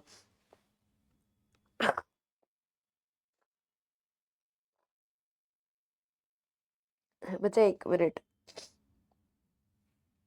आगे क्या था। आखिर वह मुझे मेरे हित के विचार से ही तो डांटते हैं, मतलब मेरे भले के लिए तो डांटते हैं। मुझे इस वक्त अप्रिय लगता है, मुझे बुरा लगता है अवश्य, मगर यह शायद उनके उपदेशों का ही असर है कि मैं दनादन पास हो रहा हूँ इतने अच्छे नंबरों से। अब उसने एक पॉजिटिव थॉट भी आया कि अगर भैया मुझे नहीं डांटते, इस तरीके का डर मेरे अंदर नहीं पैदा करते, तो शायद मैं नहीं पढ़ता, है ना, शायद मैं इतने अच्छे नंबर नहीं ला पाता। और बात भी सही हो सकता है। अब भाई साहब बहुत कुछ नरम पड़ गए, थोड़े कमजोर हो गए। कई बार मुझे डांटने का अवसर पाकर भी उन्होंने धीरज, मतलब पेशेंस से काम लिया। शायद अब वह खुद समझने लगे थे कि मुझे डांटने का अधिकार अब उन्हें नहीं रहा। पर यहाँ भी बहुत कुछ कम है, मेरी स्वच्छंदता भी बड़ी, मतलब जो मेरी फ्रीडम है अब कुछ भी करने की, फ्रीडम लिख लो यहाँ पर, जो फ्रीडम है कि मैं कुछ भी कर सकता हूँ, मैं उनकी सहिष्णुता, मतलब होता है बेटा सहन शक्ति, सहन शक्ति, सहन शक्ति का अनुचित लाभ उठाने लगा। जब आप, मतलब सामने वाला अगर बर्दाश्त कर रहा है तो जो जैसे मैं बर्दाश्त कर रही हूँ तो तुम लोग कुछ भी कर सकते हो, लेकिन जिस दिन मैंने बर्दाश्त करना छोड़ दिया उस दिन कोई कुछ नहीं कर पाएगा। मतलब ये होता है कि अगर सामने वाला आपको, आपकी हरकतों को बर्दाश्त कर रहा है तो इसका मतलब ये नहीं कि आप कुछ भी कर सकते हो, यहाँ पर सीधी बात ये है। तो मुझे कुछ ऐसी धारणा हुई कि मैं पास हो ही जाऊंगा, पढ़ूं या ना पढ़ूं, मेरी तकदीर बलवान है। कह रहे मेरा तो फ्यूचर बहुत अच्छा, मतलब मेरी किस्मत बहुत अच्छी है, मुझे पढ़ने की जरूरत नहीं है। इसलिए भाई साहब के डर से जो थोड़ा बहुत पढ़ लिया करता था अब वह भी बंद हो गया। मुझे कन कौवे उड़ाने का नया शौक लगा, ये पतंग पतंग उड़ाने का, और अब सारा समय पतंगबाजी की भेंट हो जाता। फिर भी भाई साहब का अदब, मतलब जो सम्मान है, अदब करता था। सम्मान यहाँ लिख लो, सम्मान। और उनकी नजर बचाकर कनकौए उड़ाता। माझा जो पतंग के लिए होता है ना, बहुत पहना होता है, जिससे कट हाथ हाथ भी कट जाते हैं। कन्ने बांधना, अब कन्ने क्या होते हैं, कन्ने से ये पतंग है, ये आपकी पतंग है, और यहाँ पर कन्ने किए जाते हैं ना, यहाँ पे मैंने देखा मेरा भाई करता था। पतंग टूर्नामेंट की तैयारी आदि समस्याएं सब गुप्त रूप से हल की जाती थी। मैं भाई साहब को यह संदेह न कर देना चाहता था कि उनका सम्मान और लिहाज मेरी नजरों से कम हो गया है। वो कह रहे हैं मैं ये सब भाई साहब के सामने, अपने भाई के सामने नहीं करता था, कहीं उन्हें ये लगे कि अब ये मेरा सम्मान नहीं करता, अब इसके अंदर मेरे लिए प्यार नहीं बचा है। आगे क्या है, एक दिन संध्या समय, शाम के समय हॉस्टल से दूर मैं एक कन कौआ लूटने, मतलब वही पतंग, पतंग को लूटने के लिए बेतहासा दौड़ा। बेतहासा मतलब एकदम सुध-बुध खो गए कि कहाँ जा रही, मैं गिर रहा हूँ, मेरे हाथ में लग रही, पैर टूट रहे हैं, कुछ नहीं, मैं दौड़ता ही जा रहा हूँ। आंखें आसमान की ओर थी, मन पर आकाशगामी पथिक की ओर, आकाशगामी जो आकाश में जा रहा, आकाशगामी पथिक जो आकाश में चल रहा हो, ठीक है, आकाशगामी आकाश में, स्काई में, आकाश में चलने वाला, ठीक है। अब पतंग उड़ रही थी, यहाँ पे पक्षी तो होगा नहीं, जो मंद गति से, मंद मतलब धीमे धीमे झूमता पतन की ओर, नीचे की ओर, पतन मतलब नीचे की ओर चला रहा था, मानो कोई आत्मा स्वर्ग से निकलकर विरक्त, विरक्त मतलब अलग हो रही हो, नए नए संस्कार ग्रहण करने जा रही हो। बालकों की पूरी सेना लगे और झाड़ कर बांस दिए इनका स्वागत करने को दौड़ा रही थी। किसी को अपने आगे पीछे की खबर नहीं थी। सभी मानो उस पतंग के साथ ही आकाश में उड़ रहे हो जहां सब कुछ समतल था, न मोटर कारें थी, न ड्रामे और ना ही गाड़ियां। आगे क्या, सहसा भाई साहब ने मेरी मेरी मुठभेड़ हो गई, आमने सामने मिल गए भाई साहब। अब क्या होगा, जो शायद बाजार से लौट रहे थे उन्होंने वही हाथ पकड़ लिया और उग्र भाव से, उग्र भाव मतलब गुस्से से, गुस्से से बोले, इन बाजारी लौंडों के साथ धेले के कनकौए के लिए दौड़ते हो, तुम्हें शर्म नहीं आती? तुम्हें इसका भी कुछ लिहाज नहीं कि तुम अब नीची जमात मतलब अब नीची क्लास में नहीं हो, बल्कि 8वीं 8th क्लास में आ गए और मुझसे केवल एक दर्जा नीचे हो। आखिर आदमी को कुछ तो अपनी पोजीशन का ख्याल रखना चाहिए। एक जमाना था कि लोग 8वीं दर्जा पास करके 8th क्लास पढ़ के नायाब तहसीलदार बन जाते थे। मैं मतलब जो तुम लोग कहते हो ना डीएम बनते हैं ना, वही वाली चीजें पोस्ट हैं ये। मैं इतने ही मिडलचियों को जानता हूं जो आज अव्वल दर्जे के डिप्टी मजिस्ट्रेट या सुपरिटेंडेंट हैं। ठीक है, अब क्या, कितने ही 8वीं जमात वाले मतलब 8th क्लास वाले ही हमारे लीडर हैं, समाचार पत्रों के संपादक हैं, जो न्यूज़पेपर निकालते हैं, बड़े बड़े विद्वान, उनकी मात हती भी काम करते हैं, और तुम उसी 8वें दर्जे में आकर बाजारी लौंडों के साथ कनकौए के लिए दौड़ रहे हो। मुझे तुम्हारी इस कम अकली पर दुख होता है कि तुम जहीन हो, समझदार हो, इसमें कोई शक नहीं। ठीक है, तुम बुद्धिमान हो, जहीन लिख लो, बुद्धिमान हो, समझदार हो, लेकिन वह जहन किस काम का जो हमारे आत्म गौरव हमारी की आत्महत्या कर दे। तुम अपने दिल से समझते होगे मैं भाई साहब से महज एक दर्जा नीचे हूं, अब उन्हें मुझको कुछ कहने का हक नहीं, लेकिन यह तुम्हारी गलती है। मैं तुमसे 5 साल बड़ा हूं, और चाहे आज तुम मेरी जमात में आ भी जाओ और परीक्षकों का यही हाल है, तो निसंदेह तुम अगले साल तुम मेरे समकक्ष हो जाओगे, मतलब बराबर आ जाओगे एक सेम क्लास में, और शायद 1 साल बाद मुझसे आगे भी निकल जाओ। लेकिन मुझमें और तुम में 5 साल का अंतर है, ये और तुम्हें खुदा भी नहीं मिटा सकता। ठीक है, सीधी सही बात कह रहे हैं वो, कह रहे तुम कुछ भी कर लो, चाहे तुम मेरे बराबर आ जाओ, चाहे तुम मुझसे आगे निकल जाओ, लेकिन मैं तुमसे 5 साल बड़ा हूं और वो हमेशा रहूंगा। मैं तुमसे 5 साल बड़ा हूं और हमेशा रहूंगा। मुझे दुनिया का और जिंदगी का तजुर्बा है, एक्सपीरियंस ज्यादा है, और तुम उसकी बराबरी नहीं कर सकते, चाहे तुम एमए या डीएफएल या डीएलएड क्यों ना कर लो। मतलब ये होती है बेटा पीएचडी तक की डिग्रियां। समझ जाओ, किताबें पढ़ने से नहीं आती, कहते समझ, किताबें पढ़ने से नहीं आती, दुनिया देखने से आती है। सही बात है, दुनिया देखने से आती है। जो लोग ज्यादा बाहर रहते हैं ना, उनको ज्यादा नॉलेज होगी। जो किताबों में रहते हैं वो उतने सोशल नहीं होते, उन्हें नहीं पता, वो क्लास में अव्वल आ जाते हैं, लेकिन समाज में सरवाइव करना बेटा बहुत जरूरी है। उससे उसके लिए आपको सोशल होना पड़ेगा, देखना पड़ेगा देश दुनिया में क्या चल रहा है। हमारी अम्मा ने ना कोई दर्जा नहीं पास किया, अम्मा मतलब माँ, और दादा भी शायद 5वीं 6ठी जमात के आगे नहीं गए, लेकिन हम दोनों चाहे सारी दुनिया की विद्या पढ़ लें, अम्मा और दादा को हमें समझाने और सुधारने का अधिकार हमेशा रहेगा। सही बात है, बहुत लोग होते हैं जिनके दादा दादी नहीं पढ़े होते, लेकिन हम ऐसा तो नहीं उनकी बात नहीं सुनेंगे। जैसे मेरे पेरेंट्स हैं, वो ज्यादा नहीं पढ़े, मेरी मम्मी ने 12th के एग्जाम भी नहीं दिए थे, मेरे पापा ने जरूर एमए किया था, लेकिन इसका मतलब ये नहीं कि मैं अपनी मम्मी की बात नहीं सुनूंगी। मेरी मम्मी बहुत समझदार है, उनकी मैथ बहुत अच्छी है, तो डिग्रियों से नहीं, वो चीजें तजुर्बे से आती हैं, वो मेरी मम्मी में बहुत है। केवल इसलिए नहीं कि वे हमारे जन्मदाता है, उन्होंने हमें पैदा किया है, बल्कि इसलिए कि उन्हें दुनिया का हमसे ज्यादा तजुर्बा है और रहेगा। अमेरिका में किस तरह की राज व्यवस्था है, और 8वें हैरी ने कितने विवाह किए, और आकाश में कितने नक्षत्र हैं, यह बातें चाहे उन्हें ना मालूम हो, लेकिन हजारों ऐसी बातें हैं जिन्हें ज्ञान उन्हें हमसे और तुमसे ज्यादा है। सही बात है, चाहे उन्हें ना पता हो कि तुम्हारी ज्योमेट्री में क्या चल रहा है, तुम्हारी ट्रिग्नोमेट्री में क्या है, कौन से क्वेश्चंस होते हैं, लेकिन उनको तुमसे ज्यादा पता है कि दुकानदार के पास जाओगे तो कितने 1.25 किलो में कितने ग्राम होते हैं, ये सारी चीजें उन्हें तुमसे ज्यादा पता होगा। मतलब उन्हें व्यवहारिक ज्ञान बहुत ज्यादा है, जो कि हमें और तुम्हें नहीं है। देव ना करें कि आज मैं बीमार हो जाऊं, मतलब भगवान, तो मैं तुम्हारे हाथ पांव फूल जाएंगे, कह रहे अगर मैं बीमार पड़ गया ना, तुम इतने में ही परेशान हो जाओगे। दादा को तार लेने के सिवा तुम्हें और कुछ ना सूझेगा। तुम जैसे पापा को मतलब सीधे लेटर लिखोगे और कुछ नहीं कर पाओगे, लेकिन तुम्हारी जगह दादा हो तो किसी को तार ना दे, ना घबराए, ना बदमाश हो, मतलब वो परेशान नहीं होंगे। पहले खुद मरज पहचान कर पहले देखेंगे तुम्हें क्या बीमारी है, और सफल ना हुए तो किसी डॉक्टर को बुलाएंगे। बीमारी तो खैर बड़ी चीज है, हम तुम इतना ही नहीं जानते कि महीने भर का खर्च महीना भर कैसे चले। सही बात है, जो कुछ दादा भेजते हैं हम उसे 20-22 तक खर्च कर डालते हैं, और फिर पैसे पैसे के मोहताज हो जाते हैं। नाश्ता बंद हो जाता है, धोबी नाई से मुंह चुराने लगते हैं, लेकिन जितना आज हम और तुम खर्च कर रहे हैं उसके आधे में दादाजी अपनी साथ निभाया है, और कुटुंब में पूरे परिवार का पालन, कुटुंब मतलब होता है बेटा परिवार, बड़ा भाग, इज्जत और नेक नामी से किया है, इसमें सब मिलकर 9 आदमी थे। कह रहे इतने कम पैसों में जितना हम खर्च कर लेते उसमें उन्होंने पूरे खानदान को संभाला है। तो क्या अपने हेडमास्टर साहब को ही देखो, एमए है कि नहीं, यहाँ के एमए नहीं है, ऑक्सफोर्ड के हैं, 1,000 रुपए पाते हैं, लेकिन उनके घर का इंतजाम कौन करता है, उनकी बूढ़ी माँ करती है। हेडमास्टर साहब की डिग्री यहाँ बेकार हो गई। पहले खुद का घर इंतजाम करते थे, खर्च पूरा ना पड़ता था, कर्जदार रहते थे। जब से उनकी माता जी ने प्रबंध अपने हाथ में लिया है, जैसे घर में तो लक्ष्मी आ गई हो।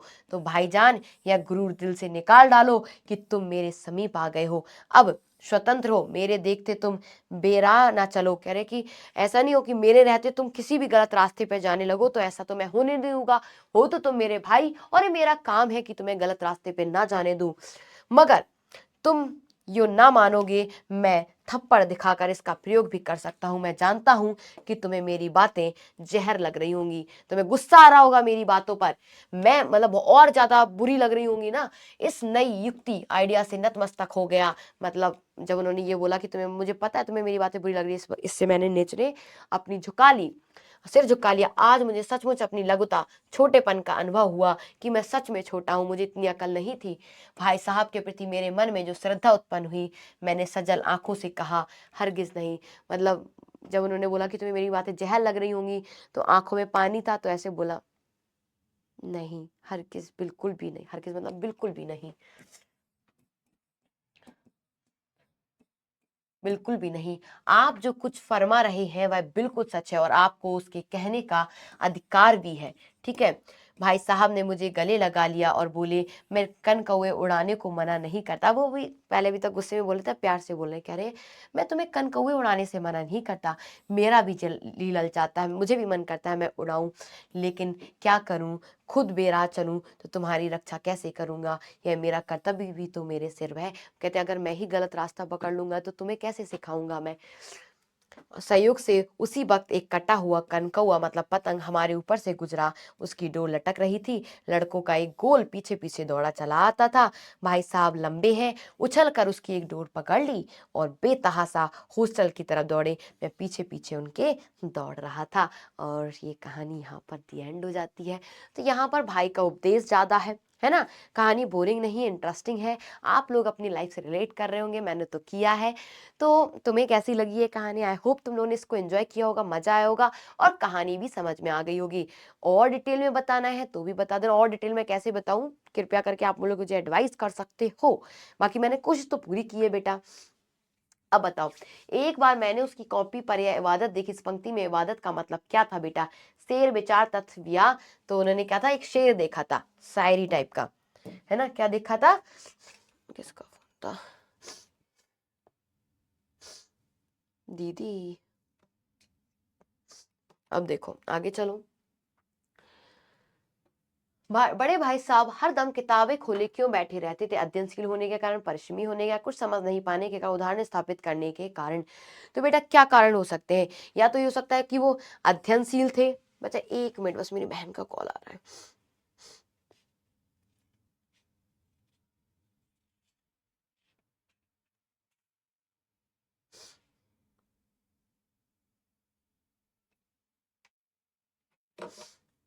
मैसेज कर दिया, चलो।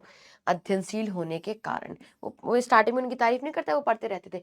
बड़े भाई साहब के अनुसार ऐरा गैरा नत्थु गैरा अंग्रेजी के विद्वान कहीं क्यों नहीं हो पाते? अंग्रेजी पढ़ना कठिन होने के कारण, उनमें इच्छा शक्ति नहीं होने के कारण, योग्य शिक्षक नहीं मिलने के कारण, अच्छी पुस्तकों के अभाव के कारण। अंग्रेजी पढ़ना कठिन होने के कारण, पहला बेटा है, अंग्रेजी पढ़ना कठिन होने के कारण।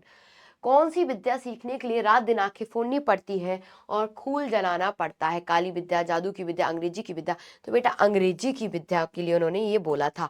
अब तुम लोग कैसे करो इसको, पॉज कर करके। ठीक है।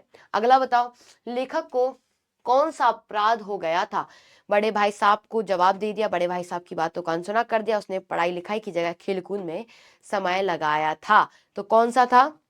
अपने, उसने पढ़ाई लिखाई की जगह खेल कूद में समय लगाया, तो छुप छुप के खेलने जाता था। कोई उपदेश की कला में निपुण था।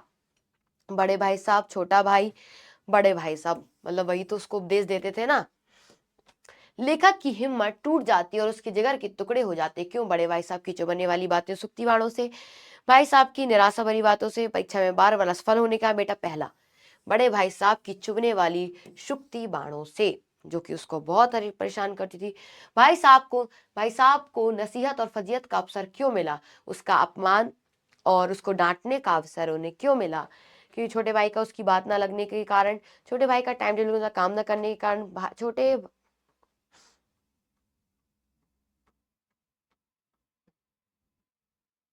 हाँ ये वाला, खेल कूद पर ध्यान देने के कारण। आगे चलो। लेखक फटकार कर घुड़कियां खाकर भी खेलकूद का तिरस्कार क्यों नहीं कर सकता? खेल से मिलने वाले आनंद और उसमें अत्यधिक मन लगने के कारण, फटकार घुड़कियों का अक्सर समाप्त हो जाने के कारण, भाई साहब की फटकार, ये तो नहीं था, ये वाला, खेल से मिलने वाले आनंद और उसमें मन लगने के कारण। अब चलो, छोटे भाई को क्या लज्जास्पद जान पड़ा? बड़े भाई साहब को सालाना जाने फिर होना, उसमें घोर तपस्या के बारे में पूछने की बात में आ जाना, छोटे भाई को अपने ऊपर अपमान हो जाना, बड़े भाई लेखक को फजीयत हो जाने की बात सोचना। नहीं, लेखक को फजीयत करने करने पर उन्हें जवाब देना ही नहीं, ये नहीं। उन्हें क्या लज्जास्पद पर जान पड़ा?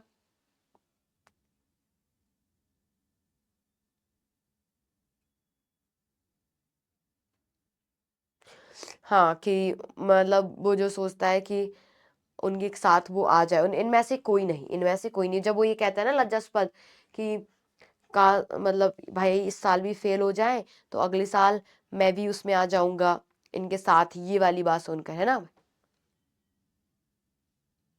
हाँ, इनमें से कोई नहीं। लज्जास्पद तो वो तब कहता है ना कि जब वो ये वाली बात सोच लेता है कि भाई साहब इसमें एक बार फिर से फेल हो जाए और मैं इनके बराबर आ जाऊंगा, ये वाली बात बुरी लगी उन्हें।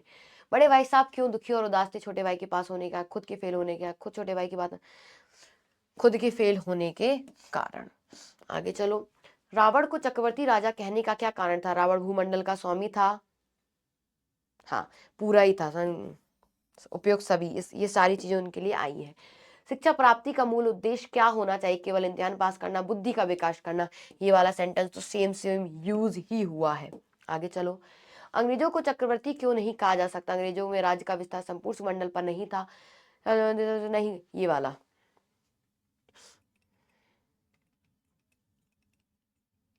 ये वाला,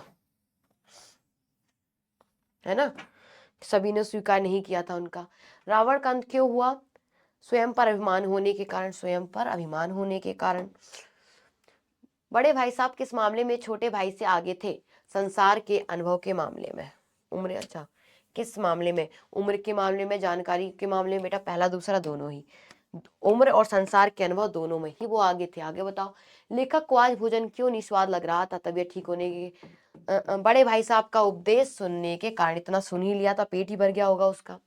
लेखक को किस चीज से भयभीत कर दिया था? बड़े भाई साहब की दर्जे की पढ़ाई के भयंकर चित्र ने, बड़े भाई साहब की उपदेश माला ने, और फर्जियत ने। इनमें से कोई नहीं। भयभीत सबसे ज्यादा क्या किया था? बड़े भाई के दर्जे की पढ़ाई के भयंकर चित्र ने, डर गया था वो तो।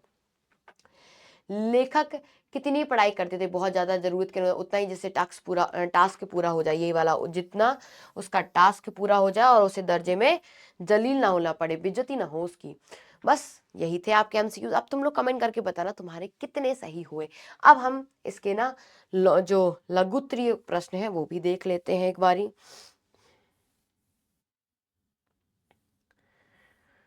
ये रहा पहला। बड़े भाई साहब की डांट फटकार अगर ना मिलती तो क्या छोटा भाई कक्षा में अव्वल आता? अपने विचार प्रकट कीजिए। बड़े भाई साहब की डांट फटकार ने छोटे भाई को कक्षा में अव्वल आने की बड़ी भूमिका निभाई थी। लेखक के बड़े भाई यदि समय समय पर उसे ना टोकते तो लेखक अपनी कक्षा में अव्वल ना आता, क्योंकि उसे पढ़ने का शौक ही नहीं था। 1 घंटा भी कितना बैठ जाता तो उसे पहाड़ के समान लगता था। सही बात है, अगर वो नहीं डांटता तो नहीं हो पाता। इस पाठ में लेखक ने समूची शिक्षा के किस तौर तरीके पर व्यंग किया है? क्या आप उनसे विचार से सहमत है? ये 2020 में आया है, ये बता रहे हैं कि इस पे लेखक ने किस बात पर व्यंग किया है, ये बताना। तो मैं किस बात पर, कि आज की विद्या जो रटंत विद्या है, रटने वाली, लेखक ने समूची शिक्षा प्रणाली पर एक करारा व्यंग किया है। उनके अनुसार वर्तमान शिक्षा प्रणाली में रटंत विद्या, रटने पर ज्यादा जोर दिया जाता है। व्यवहारिक ज्ञान एवं समझने समझाने को नजरअंदाज किया जाता है। ज्ञान और कौशल को बेहतर बनाने पर कोई ध्यान नहीं दिया जाता, जो कि पूर्णतया अनुचित है। लेखक के इस विचार से हम पूरी तरह से सहमत हैं। अगला है, बड़े भाई साहब के अनुसार जीवन की समझ कैसे आती है? कैसे आती है बेटा? पुस्तकें पढ़ने से नहीं आती। बड़े भाई साहब के अनुसार जीवन की समझ पुस्तकें पढ़ने से नहीं आती। ये वाली लाइन लिखनी है। यह समझ संसार में जीवन जीने से आती है, व्यवहारिक ज्ञान और अनुभव से आती है। पुस्तकीय ज्ञान तभी सफल होता है, किताबों वाला ज्ञान, जब उसका व्यवहारिक जीवन में आप प्रयोग कर रहे हो, जब उसको आप प्रैक्टिकल कर रहे हो, तभी वो आपके काम के, वरना नहीं है। समाज में तालमेल बनाए रखने के लिए मनुष्य को व्यवहारिक ज्ञान होना आवश्यक है। अगला क्या है, छोटे भाई के मन में बड़े भाई साहब के प्रति श्रद्धा क्यों उत्पन्न हो गई? क्यों उत्पन्न हुई? लेखक ने महसूस किया बड़े भाई साहब के मन में छोटे भाई की सफलता को देखकर कभी ईर्ष्या, द्वेष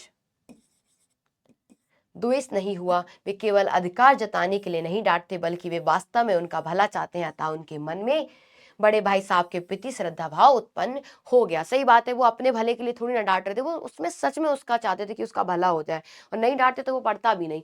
बड़े भाई की स्वभावगत विशेषताएं बताइए, कैसे थे बड़े भाई? बताओ। बड़े भाई साहब अध्ययनशील थे, पढ़ते रहते थे, गंभीर प्रवृत्ति के थे, अत्यंत परिश्रमी व्यक्ति थे, वाक्पटु मतलब बोलते थे, संयमी थे, धैर्य रखते थे, कर्तव्य परायण थे। ये वाले जो शब्द है ना, इनको याद कर लो।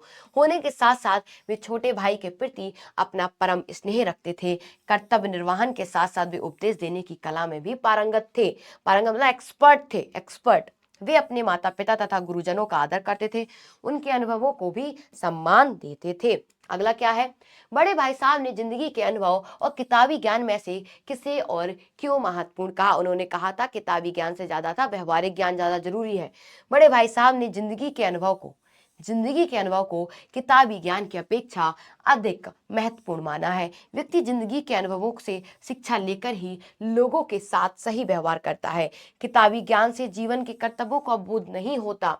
अनुभव से ही जीवन के सब कार्य सफल होते हैं। बीमारी, घर खर्च प्रबंध आदि अनुभव ही काम आते हैं, पढ़ाई लिखाई नहीं।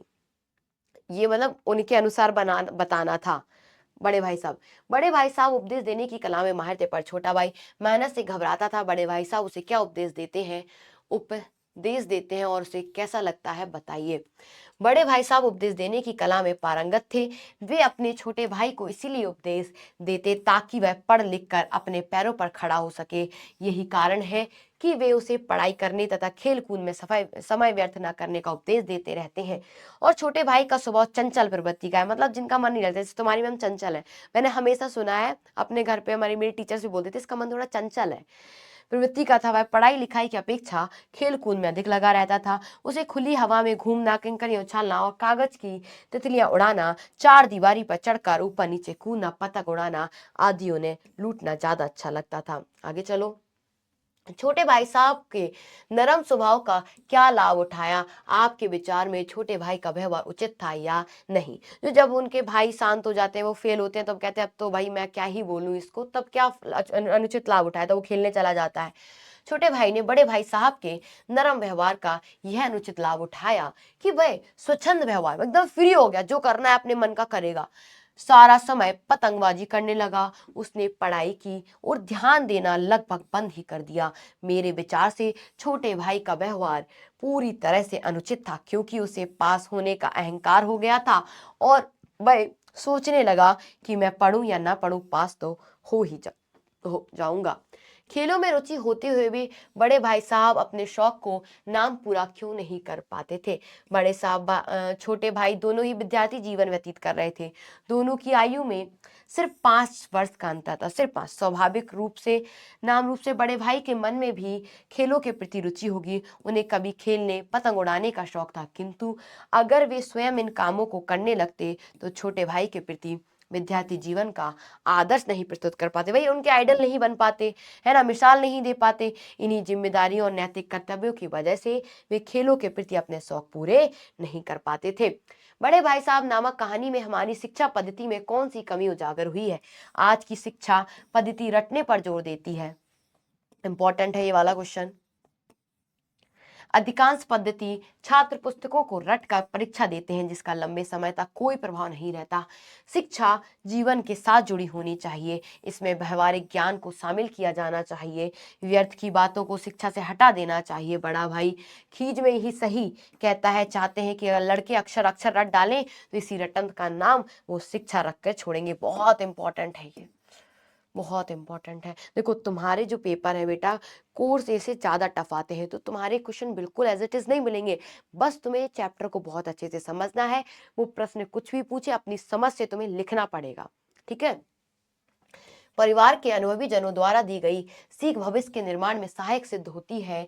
आपके द्वारा स्पर्श पाठ्य पुस्तक में पढ़े गए पाठ के माध्यम से यह ज्ञात होता है, तो कहानी के पात्रों के माध्यम इस तरीके के प्रश्न आएंगे। अब तुमने कहानी ढंग से पढ़ी है तो तुम्हें याद आ गया, ये पहले चैप्टर था जो हमारा बड़े भाई साहब, उसमें बताया गया है।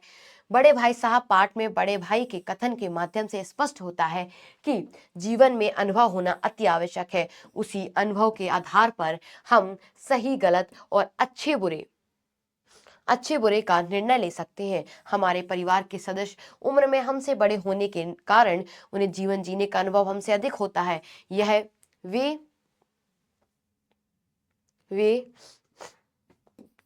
वे अपने अनुभव के द्वारा ही हमें सही गलत की सीख देते हैं। उनके द्वारा दी गई सीख ही हमारा भविष्य सुनहरा और उज्जवल बनाने में सहायक सिद्ध होती है। मेरे देखते तुम बेराय न चलने पाओगे पंक्ति में बड़े भाई के कर्तव्य और अधिकार का पालन कैसे पता चलता है। मेरे देखते तुम बेराय मतलब गलत रास्ते पर न चल पाओगे पंक्ति में बड़े भाई के कर्तव्य और अधिकार दोनों का पता चलता है। परिवार में छोटे भाई का ध्यान रखना बड़े भाई का कर्तव्य माना जाता है, जिसे बड़े भाई साहब ने बखूबी निभाया। वे हमेशा अपने छोटे भाई पर ध्यान रखते और उन्हें समझाते रहते। छोटे भाई द्वारा अनुचित कार्य करने पर उसे डांटना बड़े भाई का अपना अधिकार समझते हैं, इसलिए बिना कुछ सोचे वे छोटे भाई को अक्सर डांटते फटकारते रहते हैं ताकि वह गलत राह पर ना जाए। आगे आगे क्या है, अब तुम्हें क्या करना है, तुमने इस पाठ से क्या सीखा लिखना है।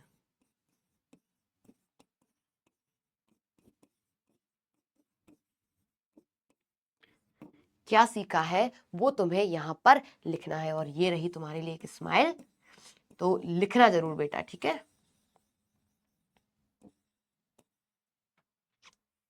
और बस हमारी जो क्लास है वो खत्म होती है।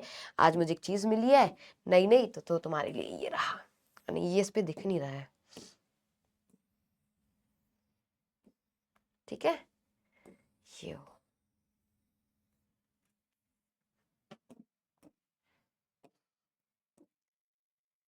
तो आज की क्लास यहीं खत्म होती है। धन्यवाद। तुम लोग पढ़ के आना, प्रैक्टिस करके आना।